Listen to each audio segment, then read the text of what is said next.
The Falling Away, Christian End Times Novel. Perilous Times, Volume 1. Written by Cliff Ball. Published by Cliff Ball Books. This is a work of fiction. Similarities to real people, places, or events are entirely coincidental. The Falling Away, Christian End Times Novel. Copyright 2017 Cliff Ball Books. Written by Cliff Ball. Chapter 1. Okay, now the next items on our list are incoming patients. Our first patient is a man named Will Carson, age 75. Per the paperwork, he came down with a severe case of pneumonia after a double bypass and had to go on a ventilator because he was getting too weak to breathe on his own.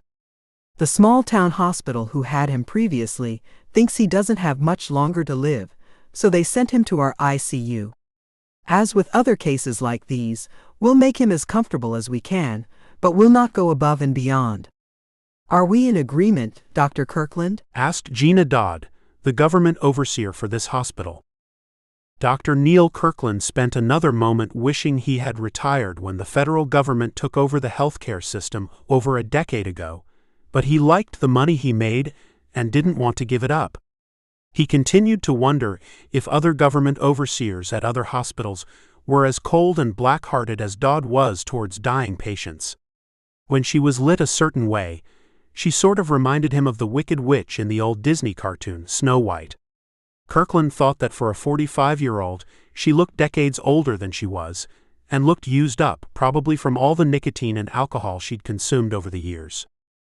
As for himself, although he was a little older than Dodd, many people assumed he was in his late 20s to mid-30s, which was both an insult and compliment depending on his mood at the time. He figured that he didn't look his age because it was either from his good genetics or because he was a teetotaler. Not that it mattered all that much to him. His job was now his life since his wife died a few years ago, and his adult children were scattered across the country living their lives. From what Kirkland could observe of Dodd, she seemed to enjoy telling families that the government was not going to spend the money to keep their loved ones alive, even if that loved one was the breadwinner of the family. It was a shame, really.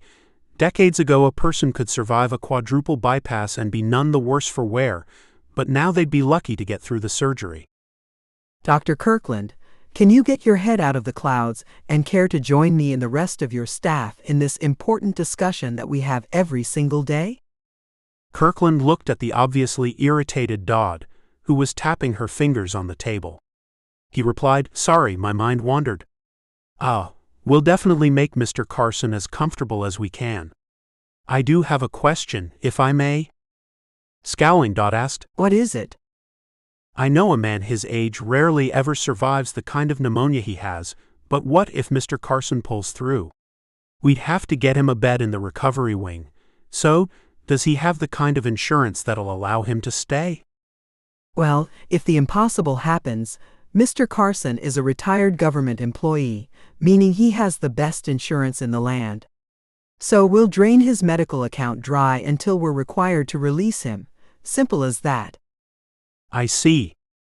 Are you going to talk with the family about accepting Mr. Carson's eventual death? Of course. Let me see what their religious preferences are, and I'll talk to them about preparing for his death. Dodd shuffled through the paperwork and found what she needed.